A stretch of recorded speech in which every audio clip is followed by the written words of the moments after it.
Hey girlies, welcome back to No Pickmeishas Allowed. Today we're going to talk about how these girls were pick me's at one point and we're just going to hear their stories. Please keep watching. It makes you a pick-me when you would make any excuse for men, when you are always blaming women for a man's bad behavior, when you never hold men accountable, when you would sacrifice all women just so that you can look good in front of a certain group of men. Like when you're saying things like women don't deserve love if they are plus-size women, women don't deserve love if they have a past, they don't deserve love if they have children. When you start sounding more and more like a man, that makes you a pick-me. Because you're looking for a man's approval. When that means more to you than anything else, that's pick-me behavior. And what it's like to be a recovering pick me. Okay, no, but can we talk about it for like 0.5 seconds? When I was younger, in my early 20s, late teens, I was absolutely a pick-me. And I think it's safe to say that for a lot of women in our late teens and early 20s, we were pick-me's.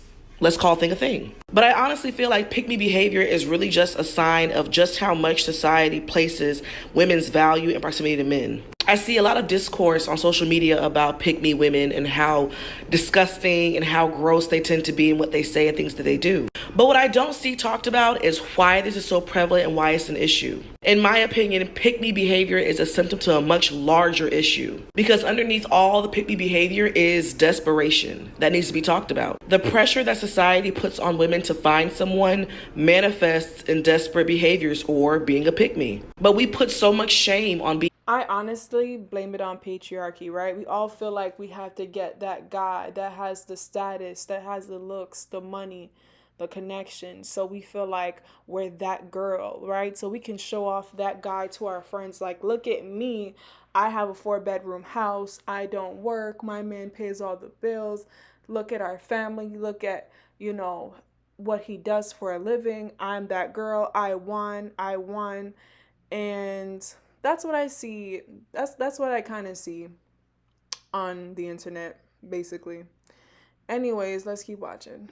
Being desperate or being a pick-me that no one wants to actually talk about this. But for us to overcome it, it has to be talked about. I'll never be a pickmeisha ever again because I did the most pickmeisha thing a bitch could ever pickmeisha do. Bitch, I dead ass begged a man who cheated on me to choose me, to pick me. And it gets worse, way worse, bitch. Pickmeisha level 1000. Like, I don't think anybody could beat me. This man never paid one of my bills. He told me that after birth, I still had to pay my half of the rent, even though I gave birth to his child because I needed to come up with my half. So a bitch went right back to work once I had my child. Literally no recovery time because postpartum was apparently a cop-out. It gets worse. I actually begged him to stay. I blocked the doorway. I believe I got on my knees and asked him to choose me. Yeah, and he was condescending as fuck. This motherfucker was condescending and telling me he doesn't know and that things wouldn't be my way and just laughing in my face. I even washed his feet, like literally, because I was trying to humble myself for him and in front of this man and trying to wash his feet, the way that they wash Jesus' feet and shit. Like if this motherfucker was Jesus. Yeah, I did all that. The most pick-meisha shit a bitch could ever do. Embarrassing. That's why I would never do it again. That's why I know better. I have learned all of the lessons. I have done the most humiliating pick-meisha things a bitch could ever do. And that's why I'm telling you, don't do that to yourself. Have more self-love, more self-respect, more dignity than to do those things. No one is worth losing yourself over. Being a pickmeisha isn't fucking cool. It's not the vibe. Just for the sake of keeping a man. Do you know how many men there are in the world? A lot. A lot. And there's a lot of good men that would do right by you. And that you don't have to beg or plead or teach them. They're just fucking men. I've heard in the past that the right man that comes in your life, you will not have to teach him how to treat you. You will not have to teach him to get you flowers. You will not have to teach him to pay bills. You will not have to teach him to pick up the phone and call you and say, I love you. You will not have to teach him how to be a father.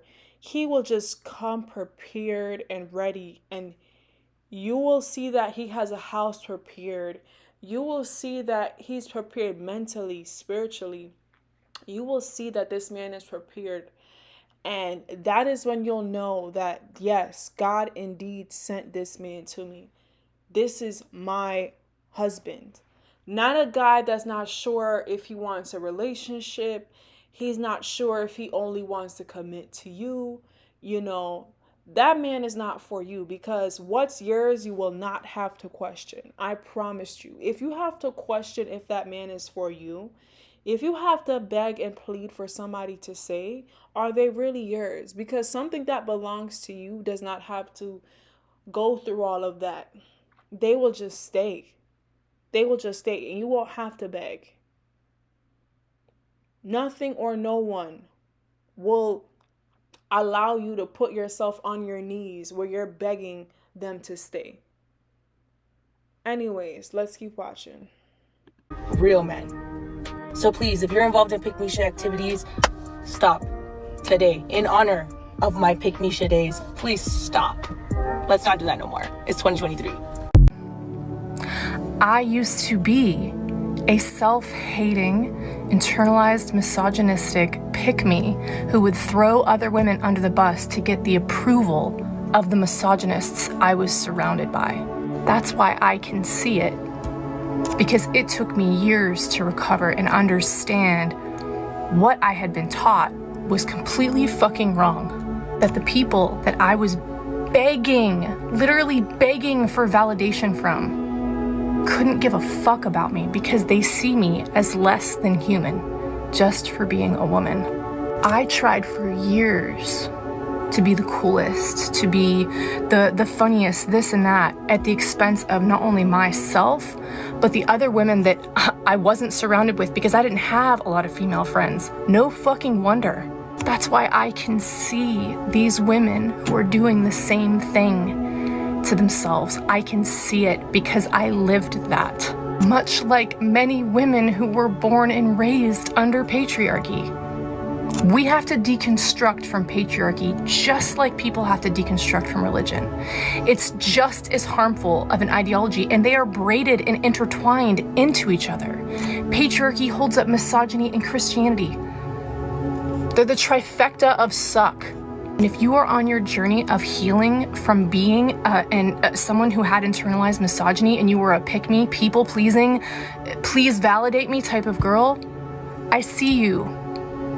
I used to be you. And some days, I hate who I was. But the best thing you can do, healing from that type of trauma, is forgive yourself. And forgive the person that you were, the person that you had to be to survive. And trust me, those men will never love you. They hate women. Y'all, she's right. Most men do hate women, and that's why we're always on TikTok crying, right?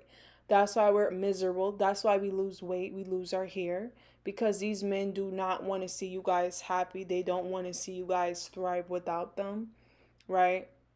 And that's why a lot of these men, they're jealous of the fact that, you know, a woman could just be beautiful and she can go out in the world and get a sugar daddy. They're jealous of your beauty. Some of them are even jealous of your womb. They're jealous of your success. They're jealous of your potential in life. That's why some of them trap you with babies, right? So keep in mind, right? And then when you see that man that hates women, don't think like you can change him, because you can't, right? You need to get away as fast as possible and protect yourself immediately. Anyways, let's keep watching. This is my story of how I overcame the whole Pickmeisha mentality. I was dating this guy, and I thought that this guy was heaven sent. Like, literally, by me being with this man, I literally did not want for anything. He would get my hair done, my nails done, send me money, help me with my baby. Like, I literally thought that this was my soulmate. Within 6 months of our relationship, of it being perfect, his child's mother reached out to me and let me know that he was still dealing with her, that he was a narcissist. He actually has a lot of different women. And on top of that, he is mentally, spiritually, emotionally, and physically abusive. Now, I didn't believe her because, of course, I talked to him about it and he was saying how they are no longer together. She just really wanted my spot because it was so special, and how she was doing anything and everything to jeopardize our relationship. So, of course, I did my research on her. I looked her up on social media and, you know, doing my little pick me mentality research and like, oh, she can never be me and whatever the case may be. And now I'm trying to actively be different from her, to him. A lot of men do that, right? They put us against each other. They say, oh, it's just girls, like they want your spot. They're jealous of you, right? Now, whole time, this man is just putting y'all against each other, so you just forget about him, right? So now you're sizing up this girl like, oh, she's the enemy. She wants to break up a happy home. And that's not even the case. He's the one going out there making girls crazy. And that's why they're reaching out to you saying, hey, this guy is a piece of work and you need to leave him. But you're in your head like, oh no, she wants to take my spot. I'm not giving up my spot. And you'll realize sooner or later that he wasn't worth anything. Anyways, let's keep watching. So over time, I'm finding out that everything that she literally told me was to be true. I caught him up with several different women. At this time I had moved in with him, so I became dependent on him, and it was really hard for me to just get up and leave. In addition, I started towards the end of our relationship, I started to experience him physically, emotionally, and spiritually abusing me. So as we're going through the situation, the one thing that we really were bonding over was our dislike, or really my dislike, and his cover up of a dislike for this woman. He used to always tell me that she would make up lies and all this stuff. I mean, despite the fact of everything else that was happening, like I really felt like I was in competition with this woman, but when it came to him. So I ended up being with him for 2 years. And towards the end of our relationship, I experienced a very harsh reality about who he was as a person. So towards the end, I lost so much weight. I literally let myself go because this man stressed me out so much that I literally could not focus on myself or keep myself up because I was too busy being involved in all the drama and chaos that he had brought into my life. When I tell you the last and final straw, I was literally in the closet, in the corner, holding my chest. I felt like I was malfunctioning as a human being because of all of the trauma that this man had put me through for our relationship. I was watching TikTok the other day and girls were saying like the wrong guy can make you ugly, right? The wrong guy can cause you to lose weight. He can cause acne breakouts. He can cause stress. He can cause all type of health issues. He can cause you to lose your job. He could cause you to lose your family. He can cause you to lose yourself, you guys. The right man will make you glow. Your hair and nails will be strong. Your face will be clear. Your stress levels will be like very low. And so if you have to ask yourself if you're with the right man, just look at your stress levels. Look at your skin. Look at your hair and ask yourself, did I look like this before this man? Do I look better with this man? Right? Have I gained any happy weight or am I really, really skinny? Right? Am I happy with myself currently while I'm with this person? And if you don't like yourself with that person, then you already know what you got to do. I don't have to tell you what to do. You're grown enough, right? So, anyways, y'all, I'm going to end it here. I'm going to make a part 2 to this series. And thank you for being here, subscribing, like. Bye.